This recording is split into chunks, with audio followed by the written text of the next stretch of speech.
Assalamualaikum warahmatullahi wabarakatuh. Selamat pagi, Shalom, Om Swastiastu, Namo Buddhaya. Tak kenal maka tak sayang, maka perkenalkanlah saya untuk memperkenalkan diri saya terlebih dahulu. Perkenalkan, saya Yosefi Sherlyn Davina Kosatiti dari kelas 10 IPS 1 SMA Negeri 1 Klaten, selaku pembicara dari pihak afirmasi pada debat kali ini. Pada kesempatan kali ini saya akan menyampaikan definisi, memberikan limitasi, serta menyampaikan argumen-argumen terkait mosi kali ini.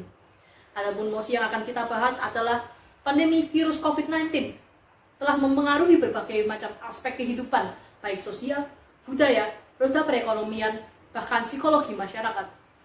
Pemerintah telah berupaya untuk mencegah penyebaran virus ini, namun dampak yang ditimbulkan tetap terasakan. Sinergi antara pemerintah dan masyarakat dirasa belum maksimal. Sebelumnya mari kita definisikan beberapa kata kunci dari mosi ini. Kata kunci pertama ialah COVID-19. COVID-19 adalah virus corona, yakni kelompok virus yang dapat menyebabkan penyakit pada hewan maupun manusia. Virus corona sendiri di masa lampau pernah berkembang menjadi dua macam virus, yakni MERS, Middle East Respiratory Syndrome, dan SARS, Severe Acute Respiratory Syndrome. Seperti yang saya katakan sebelumnya, COVID-19 merupakan perkembangan dari virus corona yang bermula ketika pasien di Wuhan, Tiongkok mengalami gejala pneumonia, diikuti pertambahan jumlah pasien lainnya dengan gejala yang sama dalam jangka waktu yang singkat. Kemudian kata kunci kedua terdapat pada kata sinergi. Sinergi sendiri adalah membangun dan memastikan hubungan kerjasama serta kemitraan yang harmonis untuk menghasilkan sesuatu yang bermanfaat. Kemudian, supaya topik kali ini tidak menjalar lebih luas, saya akan menetapkan batasan, menetapkan limitasi bahwasanya pandemi COVID-19 di Indonesia akan saya bahas terfokus pada penanganan pandemi COVID-19 di Pulau Jawa saja. Dari definisi dan limitasi yang telah saya sampaikan sebelumnya, saya tekankan sekali lagi bahwa saya sangat menyetujui mosi kali ini.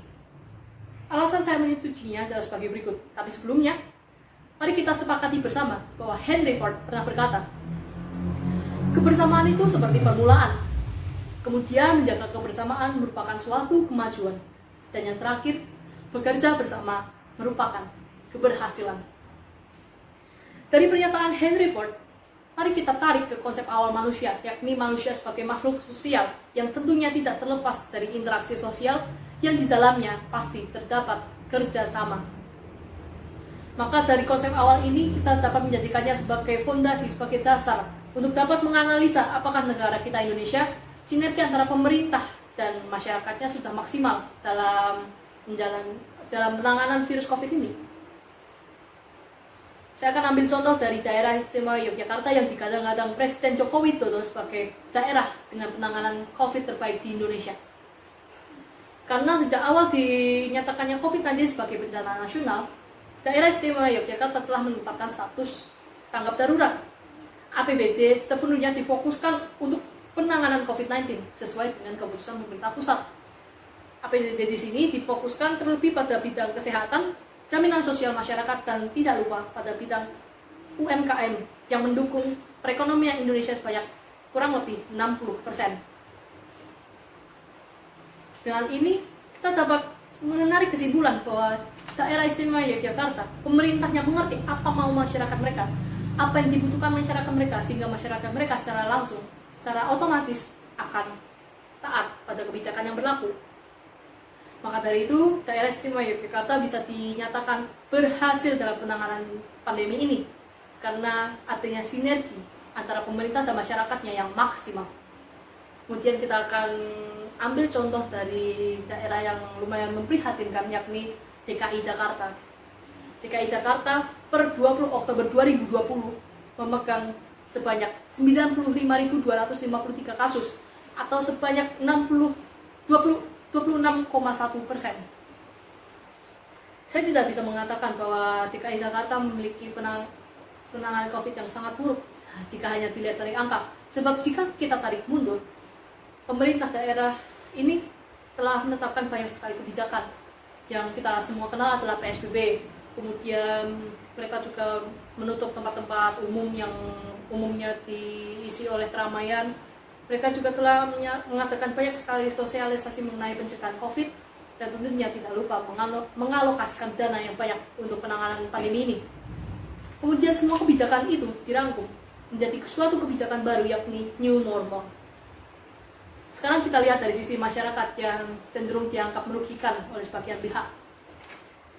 Karena dari analisa saya, masyarakat ini pada awalnya itu patuh dengan kebijakan yang berlaku.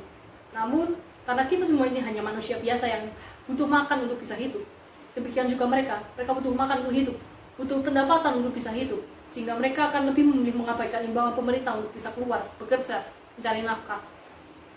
Sehingga ketika dicetuskannya new normal, mereka akan menganggapnya sebagai kebebasan semata, bukan kebebasan yang bertanggung jawab, sehingga kembali lagi mereka akan mengabaikan imbauan pemerintah.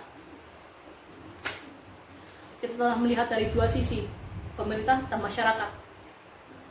Maka Dewan Juri yang saya hormati, dari argumen saya sebelum-sebelumnya berdasarkan fakta yang saya kumpulkan, kita dapat menarik kesimpulan bahwa antara pemerintah dengan masyarakat ini terjadi bentrok pendapat, bentrok kepentingan dengan fakta yang terjadi di lapangan, bahwa masyarakat kelaparan, bahwa masyarakat memerlukan pekerjaan.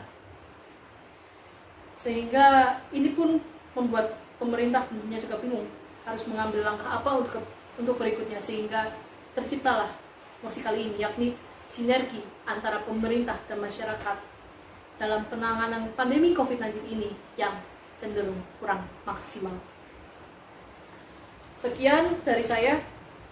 Wassalamualaikum warahmatullahi wabarakatuh. Terima kasih.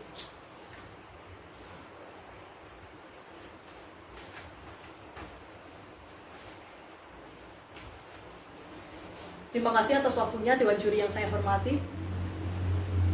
Baiklah, Assalamualaikum warahmatullahi wabarakatuh. Selamat pagi, Shalom, Om Swastiastu, Namo Buddhaya.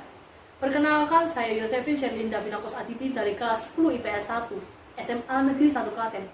Di sini, saya sebagai pembicara dari pihak oposisi akan menyampaikan 3 poin justifikasi dan 1 poin implikasi mengenai mosi yang akan kita bahas pada hari ini, yakni Dewan ini menyesalkan narasi mengenai Galactic Zoo dan segera menghentikan semua proyek penelitian terhadap alien. Sebelumnya, mari kita definisikan kata kunci utama dari mosi kali ini, yakni Galactic Zoo. Apa itu Galactic Zoo? Galactic Zoo berkembang dari paradoks bernama Fermi Paradox, yakni kemungkinan mengenai adanya ET atau extraterrestrial intelligence, yakni kehidupan di luar bumi, yang dipercaya peradabannya jauh lebih maju daripada peradaban kita saat ini. Kemudian Fermi Paradox berkembang menjadi teori Zoo Hypothesis, yakni hipotesa mengenai alien yang membiarkan manusia hidup jauh dari mereka untuk dapat berevolusi sendiri di bawah pengawasan mereka. Kali ini saya menyatakan dengan keras bahwa saya tidak setuju dengan mosi kali ini, diperjelas dengan 3 poin justifikasi dan 1 poin implikasi. Tapi sebelum itu, saya akan menyanggah beberapa pernyataan dari pihak afirmasi. Pernyataan pertama, penggunaan uang pajak seharusnya dipakai untuk mengurus kesejahteraan masyarakat, bukan untuk penelitian etik. Argumen ini saya rasa kurang relevan, karena pada faktanya negara pastinya sudah punya lembaga-lembaga tersendiri yang diabdikan untuk mengurus kebutuhan masyarakat, dan dana-dana yang dipunya oleh negara pastinya sudah dirinci sedemikian rupa sehingga mencukupi semua kebutuhan negara, dan walaupun cukup pasti tetap ada sisanya. Nah, untuk apa sisa ini ditelantarkan bila tidak kita gunakan untuk penelitian yang lain, termasuk penelitian etik ini? Kemudian pernyataan kedua ialah etik akan membahayakan manusia. Tidak usah etik, tidak usah jauh-jauh ke etik. Kehidupan manusia di bumi saja sudah sangat terancam dengan adanya global warming, polusi udara, dan lain-lain. Dan bahkan saat ini kita sedang terjebak di tengah pandemi virus COVID-19 yang membahayakan nyawa kita semua, yang tentunya tidak bisa kita kendalikan dengan mudah dengan menggunakan teknologi yang kita miliki saat ini. Kemudian, jika bumi ini pada akhirnya benar-benar rusak karena ulah kita, kemana lagi kita akan pergi jika kita tidak melaksanakan penelitian mengenai ET ini? Karena ET tidak serta-merta mengenai alien, tetapi juga seluruhnya yang ada di semesta ini, yang ada di luar angkasa. Kemudian pernyataan terakhir atau pernyataan ketiga, ialah ETI memengaruhi nyawa dan kesejahteraan hidup manusia.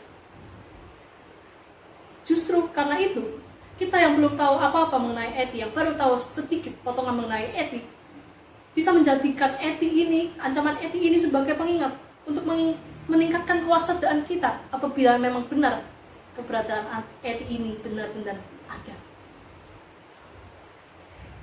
Selanjutnya, setelah saya menyanggah beberapa pernyataan tersebut, izinkan saya menyampaikan 3 poin justifikasi mengapa penelitian mengenai ETI ini seharusnya dilaksanakan.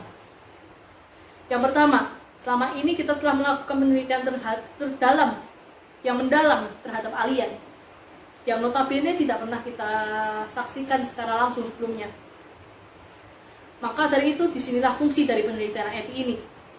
ETI dapat menambah wawasan orang-orang mengenai alien, alam semesta, dan lain-lain, beserta juga dengan teorinya, yakni salah satunya adalah teori Galactic Zoo. Penelitian ETI masih terus dilakukan karena ilmuwan-ilmuwan dan astronom sudah menemukan bukti-bukti, tanda-tanda bahwa benar-benar ada ETI itu. Lalu kita akan kembali ke konsep awal dari Galactic Zoo atau Zoo Hypothesis ini, yakni bahwa alien tidak pernah muncul karena mereka ingin menyaksikan manusia berevolusi dengan sendirinya. Kemudian justifikasi kedua ialah mengapa penelitian ini perlu dilakukan. Penelitian ini tentunya dilakukan karena kita perlu langkah-langkah pencegahan yang tepat terhadap hal-hal yang bisa terjadi di masa depan berkaitan dengan bumi dan alam semesta. Karena kita belum tahu apa yang akan kita hadapi ke depannya, apakah itu sebuah ancaman, apakah itu sebuah keberuntungan. Kita ambil saja contoh manfaat dari penelitian ETI yang sejauh ini kita lakukan. Yang pertama ialah ditemukannya planet baru mirip bumi yang walaupun masih terus diteliti, yakni Kepler 1649c. Kemudian yang kedua, penelitian yang kita tahu, yang semua orang tahu, penelitian mengenai sisa-sisa meteor yang ada di bumi, yang kemudian mendorong terciptanya satelit untuk mendeteksi apakah ada meteor yang mendekati bumi ini. Kemudian poin justifikasi saya yang terakhir ialah kenapa saya mendukung penuh supaya program ini tetap dilaksanakan. Saya sudah menyampaikan banyak sekali manfaat mengenai penelitian ini. Namun ada kelebihan pasti ada kekurangan. Kekurangannya selain karena kita meneliti hal yang belum pasti, tentunya adalah karena penggunaan biaya yang sangat besar. Seperti Uni Eropa yang pernah mengalokasikan sebanyak 300 juta euro untuk penelitian kali ini, hanya penelitian ETI. Maka dari itu, Dewan Juri yang saya hormati, adapun implikasi yang akan saya bawakan di sini, yakni pada akhirnya implikasi yang merupakan dampak jangka panjang, yakni kemajuan dalam ilmu pengetahuan. Dengan pengetahuan tentang dunia luar bumi, kita dapat menjadikan ilmu pengetahuan tersebut sebagai antisipasi terhadap ancaman dari luar bumi, seperti adanya ETI atau alien itu sendiri. Sekian dari saya. Terima kasih. Wassalamualaikum warahmatullahi wabarakatuh.